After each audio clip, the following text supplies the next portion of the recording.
Good morning प्यारे बच्चों। आज हम पढ़ेंगे शिक्षण निदेशालय राष्ट्रीय राजधानी क्षेत्र दिल्ली की वर्कशीट 40 और ये 6 अक्टूबर 2020 की वर्कशीट है और ये आपके सामाजिक विज्ञान के अंतर्गत लोकतांत्रिक राजनीति विषय की वर्कशीट है। क्लास 9th के लिए है ये वर्कशीट और इसमें हम पढ़ेंगे चैप्टर का नाम है संस्थाओं का कामकाज। इसके अंतर्गत हम नीतिगत फैसलों की प्रक्रिया पर चर्चा करेंगे। यहाँ पे आप अपना नाम लिखोगे, यहाँ पे अपने टीचर का नाम लिखोगे। तो बच्चों आज की जो वर्कशीट है काफ़ी इंटरेस्टिंग है। आज के वर्कशीट से आपको राजनीति के बारे में पता चलेगा कि हमारे जो निर्णय लिए जाते हैं, कानून बनते हैं, वो कैसे बनते हैं। तो हमारे देश में राष्ट्रीय स्तर पर सरकार को केंद्र या संघ की सरकार कहा जाता है और केंद्र सरकार के महत्वपूर्ण फैसलों में मुख्य भूमिका निभाने वाली संस्थाएं हैं। देखो, जो हमारे देश में ना तीन स्तर पर सरकारें हैं। एक तो केंद्र स्तर पर, ठीक है, दूसरा राज्य के स्तर पर और तीसरा स्थानीय स्तर पर। स्थानीय यानी कि निगम पार्षद जो होता है ना, आपके नगर निगम और नगर पालिका और गांव में ग्रामीण पंचायत वगैरह, है ना। तो हम आज केंद्र स्तर पर जो सरकार है उसकी बात करेंगे। इसमें कई संस्थाएं हैं जो कि निर्णय लेने में, फैसलों को लेने में बहुत बड़ी भूमिका निभाती हैं। वो संस्थाएं कौन कौन सी हैं? पहली है विधायिका, दूसरी कार्यपालिका और तीसरी न्यायपालिका। विधायिका का काम क्या है? विधायिका का काम है कानून का निर्माण करना, यानी कानून बनाती है विधायिका। और कार्यपालिका क्या काम करती है? कार्यपालिका कानून का पालन कराने वाली है, यानी कि कानूनों को पालन करवाती है। और न्यायपालिका का क्या काम है? न्यायपालिका का काम यह है कानून की सही समीक्षा करने वाली संस्था होती है न्यायपालिका। जैसे कि CAA जो कानून आया था वो विधायिका ने बनाया, कार्यपालिका ने इसको लागू करवाया, तो न्यायपालिका ने इसकी समीक्षा की कि ये कानून सही है या गलत है। जैसे ट्रिपल तलाक भी आया था ना, तो इस पर न्यायपालिका ने समीक्षा की। दूसरा एक इसका कार्य ये भी है कि जो कानूनों का पालन नहीं करता उसको सजा भी न्यायपालिका देती है। तो आपने अभी 3 संस्थाओं के बारे में पढ़ा जो कानूनों के बारे में महत्वपूर्ण हैं। विधायिका कानून बनाती है, कार्यपालिका कानून जो बनाती है विधायिका उसका पालन करवाती है कार्यपालिका, और न्यायपालिका कानूनों की समीक्षा करती है और जो कानूनों को नहीं मानता उसको सजा भी देती है। तो राजनीतिक संस्थाओं की आवश्यकता हमें क्यों पड़ती है? सरकार पर नागरिकों की सुरक्षा, शिक्षा एवं स्वास्थ्य सुविधाएं आदि मुहैया कराने की जिम्मेदारी होती है। अब इस सरकार पर क्या जिम्मेदारी है? एक तो नागरिकों की सुरक्षा करवाई जाए, दूसरा शिक्षित किया जाए और स्वास्थ्य सुविधाएं दी जाए जनता को। वह कर यानी कि टैक्स इकट्ठा करके सेना, पुलिस तथा विकास कार्यों पर खर्च करती है। इस तरह के कार्यों को विभिन्न संस्थाएं द्वारा किया जाता है। ये जो भी काम किए जाते हैं सुरक्षा का, शिक्षा का, स्वास्थ्य का, ये विभिन्न संस्थाओं के द्वारा किया जाता है ताकि लोकतंत्र ठीक से काम कर सके और बड़े फैसले लेने में देश के सभी प्रमुख अधिकारी शामिल हो सके। तो अब ये अधिकारी कौन कौन हैं जो निर्णय लेते हैं, फैसले लेते हैं? तो इनके अधिकारियों के बारे में अब पढ़ेंगे। इन संस्थाओं में निर्णय लेने वाले प्रमुख अधिकारी में सबसे पहले आते हैं हमारे राष्ट्रपति। अभी वर्तमान में हमारे देश के राष्ट्रपति कौन है? उनका नाम बताइए बच्चों। हाँ बिल्कुल, हाँ बोलो। हाँ, श्री रामनाथ कोविंद जी हमारे देश के राष्ट्रपति हैं। तो राष्ट्रपति जो कि औपचारिक रूप से देश का सबसे बड़ा अधिकारी होता है, यानी कि राष्ट्रपति हमारे देश के सबसे बड़े अधिकारी है औपचारिक रूप से, वैधानिक रूप से। और प्रधानमंत्री सरकार की ओर से अधिकांश अधिकारों का इस्तेमाल वही करता है तथा अन्य मंत्रियों की नियुक्ति में राष्ट्रपति से सिफारिश करता है। और प्रधानमंत्री क्या करते हैं? प्रधानमंत्री सभी अधिकारों का इस्तेमाल करते हैं सरकार की तरफ से और मंत्रियों की नियुक्ति भी करते हैं। जैसे गृह मंत्री हो गए, शिक्षा मंत्री हो गए, अगर हम इनकी नियुक्ति करने में राष्ट्रपति की सिफारिश करते हैं। भाई नियुक्ति का काम तो राष्ट्रपति का होता है, प्रधानमंत्री की नियुक्ति भी राष्ट्रपति करते हैं, है ना। लोकसभा का जो बहुमत का जो नेता होता है उसको राष्ट्रपति प्रधानमंत्री नियुक्त करते हैं। तो बच्चों प्रधानमंत्री कौन है हमारे देश के? बिल्कुल आपको पता है, श्री नरेंद्र मोदी जी, बिल्कुल बिल्कुल सही। संसद, एक होती है संसद यानी कि पार्लियामेंट, है ना, संसद, इसमें कानून का निर्माण किया जाता है। संसद में कौन कौन शामिल होते हैं? संसद में होते हैं आपके राष्ट्रपति, लोकसभा और राज्यसभा से मिलकर बनती है आपके संसद। संसद में होते हैं आपके राष्ट्रपति, प्रेसिडेंट, ठीक है, लोकसभा और राज्यसभा, ठीक बच्चों। राष्ट्रपति दोनों सदनों का सदस्य नहीं होता, फिर भी संसद के फैसले इनकी मंजूरी के बाद ही लागू होते हैं। भाई संसद में जो भी कानून बनेगा उस पर मोहर लगाई जाएगी राष्ट्रपति के द्वारा, तभी वह कानून मान्य होगा। जबकि राष्ट्रपति जो है ना तो राज्यसभा के सदस्य होते हैं और ना ही लोकसभा के सदस्य होते हैं, परंतु कानून तभी अमल में आएगा जब राष्ट्रपति उस पर साइन कर देंगे। लोकसभा बनाम राज्यसभा। अब ये लोकसभा और राज्यसभा क्या है इसके बारे में हम पढ़ते हैं। हमारे संविधान में राज्यसभा को राज्यों के संबंध में कुछ विशेष अधिकार प्राप्त हैं, लेकिन अन्य अधिकतर मामलों में सर्वोच्च अधिकार लोकसभा के पास है। आइए देखें कैसे। देखो जो लोकसभा और राज्यसभा है संसद की, है ना, तो लोकसभा और राज्यसभा, तो जो लोकसभा है उसको निम्न सदन कहा जाता है और राज्यसभा को उच्च सदन कहा जाता है।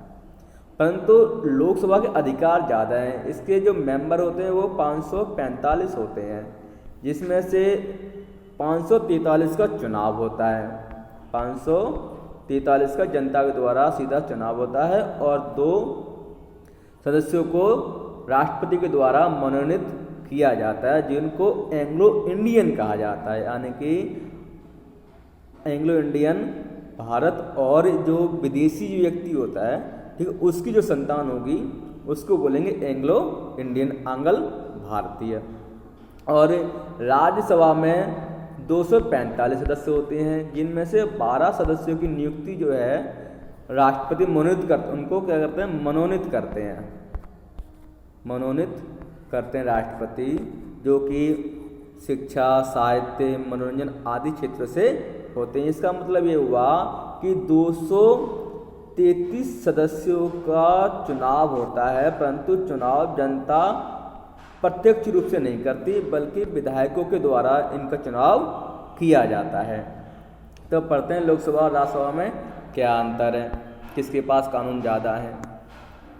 किसी भी सामान्य कानून को पारित करने में दोनों सदनों के बीच कोई मतभेद होता है तो लोकसभा के विचार को प्राथमिकता मिलने की संभावना रहती है। अब कोई कानून है, ठीक है, इस पर दोनों में क्या हो, मतभेद हो रहा है, तो क्या होगा, लोकसभा और राज्यसभा की एक साथ बैठक करवाई जाएगी और उसमें उस कानून पर निर्णय लिया जाएगा। तो लोकसभा के मेंबर क्या होते हैं, ज़्यादा होते हैं, तो जाहिर सी बात है लोकसभा के विचार को प्राथमिकता मिलती है।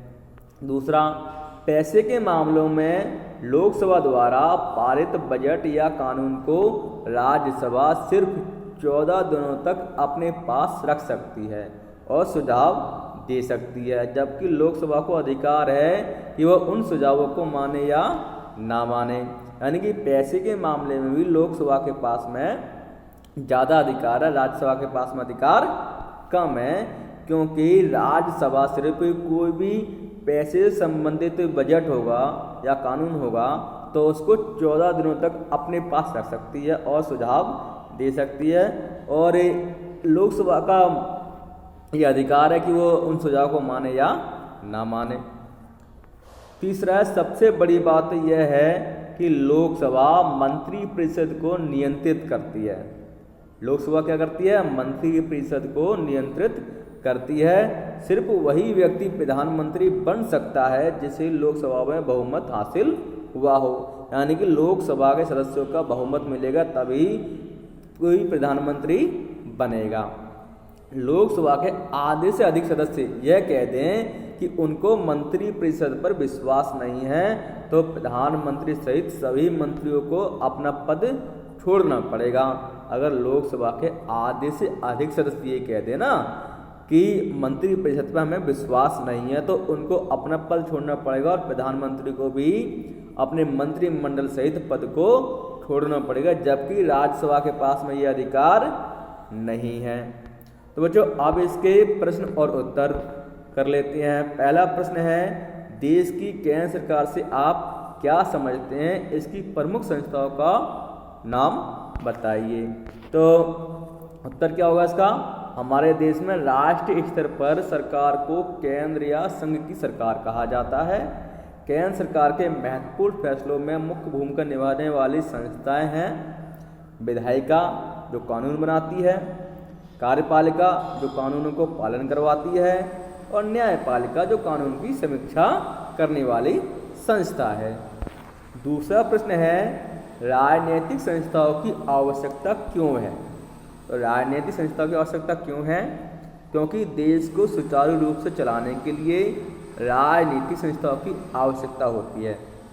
सरकार पर नागरिकों की सुरक्षा, शिक्षा एवं स्वास्थ्य आदि सुविधाएं उपलब्ध कराने की जिम्मेदारी होती है। वह कर यानी कि टैक्स इकट्ठा करके सेना, पुलिस तथा विकास कार्यों पर खर्च करती है। वो टैक्स का पैसा कहाँ खर्च करती है, सेना पर, पुलिस पर और विकास कार्यों में खर्च करती है। इस तरह के सभी काम विभिन्न संस्थाओं द्वारा करवाए जाते हैं।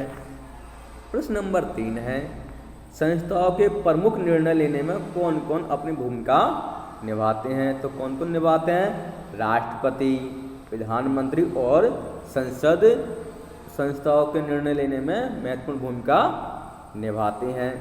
राष्ट्रपति क्या होते हैं, राष्ट्रपति औपचारिक रूप से देश का सबसे बड़ा अधिकारी होता है और प्रधानमंत्री सरकार के अधिकतर जो अधिकारियों का इस्तेमाल प्रधानमंत्री द्वारा किया जाता है। इसमें अधिकारियों की जगह पर अधिकार कर देना भाई, अधिकारों का इस्तेमाल प्रधानमंत्री द्वारा किया जाता है तथा अन्य मंत्रियों की नियुक्ति भी राष्ट्रपति के द्वारा प्रधानमंत्री ही करवाते हैं, यानी कि सिफारिश करते हैं राष्ट्रपति, प्रधानमंत्री सिफारिश करते हैं राष्ट्रपति से कि इनको मंत्री पद दिया जाए।